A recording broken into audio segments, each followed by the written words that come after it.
Assalamualaikum warahmatullahi wabarakatuh.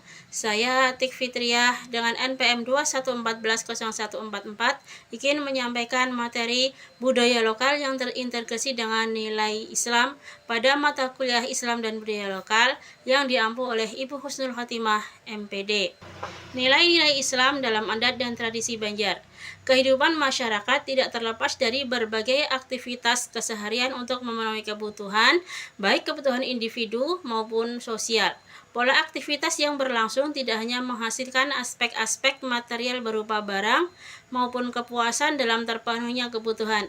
Lebih jauh dari itu, aktivitas keseharian tersebut menghasilkan pola-pola interaksi yang syarat akan nilai kehidupan yang mendasari perilaku masyarakat. Nilai ialah yang berhubungan dengan tingkah laku manusia mengenai baik atau buruk yang diukur melalui agama, tradisi, etika, moral, dan kebudayaan yang berlaku dalam masyarakat. Dalam kebudayaan Banjar, nilai-nilai Islam tercermin jelas dalam berbagai tradisi yang bertahan hingga sekarang.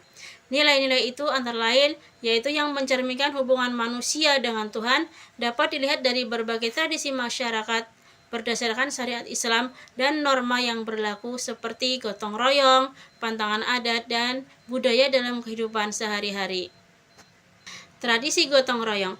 Gotong royong ialah kegiatan yang dilakukan secara bersama-sama dan sukarela untuk memudahkan dan melancarkan pekerjaan. Kata gotong royong berasal dari kata gotong berarti mengangkat atau pikul dan royong berarti bersama-sama. Gotong royong dalam tradisi Banjar, misalnya dalam acara haul atau perkawinan. Terdapat istilah-istilah gotong royong dalam tradisi Banjar, misalnya mengawah, yaitu tradisi menanak nasi dengan kayu bakar yang dilakukan secara bergotong royong atau bersama-sama. Kemudian, istilah yang kedua adalah belalawatan, yaitu tradisi gotong royong yang dilakukan oleh kaum perempuan pada malam hari saat acara haul. Yang ketiga yaitu membuat kakambangan. Tradisi gotong royong yang dilakukan oleh pemuda dan pemudi setempat dalam acara perkawinan.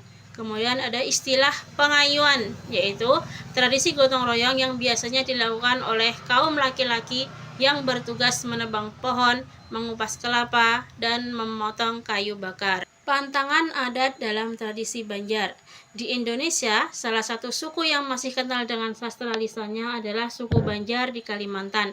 Bentuk-bentuk sastra lisan yang masih hidup dan dijaga hingga saat ini pada masyarakat Banjar antara lain yaitu nyanyian pengantar tidur, cerita rakyat, pantun, dan larangan atau pantangan. Larangan atau pantangan ini pada masyarakat Banjar biasa disebut dengan pamali atau pemali. Pamali Banjar melingkupi berbagai lini kehidupan seperti pamali yang berhubungan dengan kejadian alam, agama, sopan santun, hingga prosesi suci seperti pernikahan, kelahiran, dan kematian. Pantangan untuk ibu hamil. Pamali Banjar yang banyak didengar ialah pamali pada perempuan hamil. Salah satu pamali yang paling familiar misalnya adalah urang batianan, pamali berdiri atau baduduk di muhara lawang.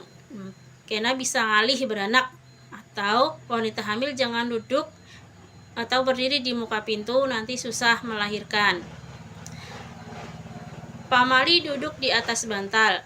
Masyarakat Banjar mempercayai jika duduk di atas bantal itu pamali dan akan membuat kita menjadi bisulan. Kemudian ada pamali mencuci piring pada malam hari. Masyarakat Banjar memiliki mitos pamali yang mengatakan bahwa ini akan membuat rezeki menjauh. Masyarakat Banjar akan mengatakan pamali membasuh piring atau dalam bahasa Indonesia diartikan pamali mencuci piring pada malam hari. Kemudian pamali bagi wanita yang sedang datang bulan.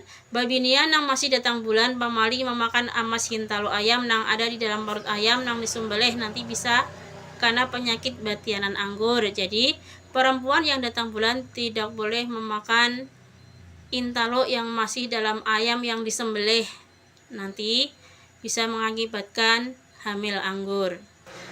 Kemudian ada juga larangan membawa ketan ke tempat sunyi. Pantangan berikutnya yang ada di dalam mitos pamali Banjar adalah larangan membawa ketan atau lakatan yang sudah dimasak ke tempat sunyi seperti hutan, gunung, dan lainnya.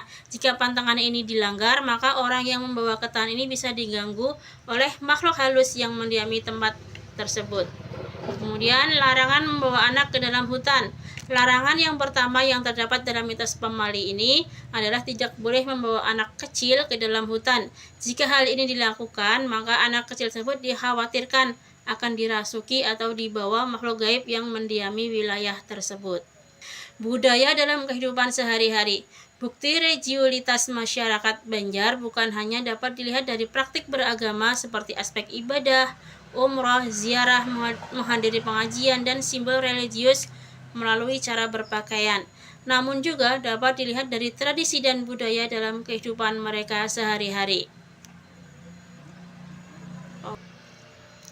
Contoh tradisi Banjar dalam kehidupan sehari-hari misalnya istilah pada akad jual beli. Kalimat yang akan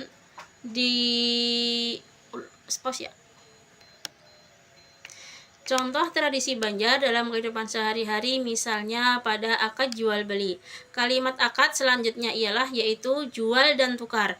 Kalimat ini biasanya diucapkan pada proses jual beli akan berakhir, di mana saat menerima uang pembelian barang yang dijual oleh pedagang atau penjual akan mengucapkan kata jual dan pembeli akan mengucapkan kata tukar.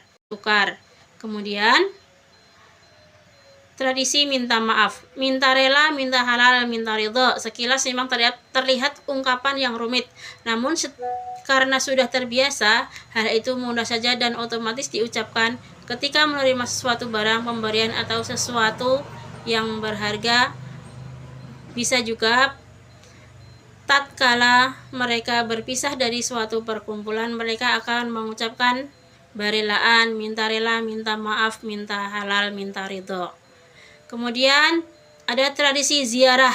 Ziarah ke makam keluarga dan ulama merupakan tradisi yang melekat di kalangan masyarakat Banjar, bahkan menjadi kewajiban. Ziarah ini dilakukan setiap hari besar seperti Idul Fitri, Idul Adha, serta hari-hari lain seperti hari Jumat. Beberapa makam ulama yang banyak didatangi oleh peziarah adalah makam Syekh Muhammad Arsyad Al-Banjari atau Datuk Kelampaian dan makam Abah Guru Sekumpul. Sekian presentasi dari saya ucapkan terima kasih. Wassalamualaikum warahmatullahi wabarakatuh.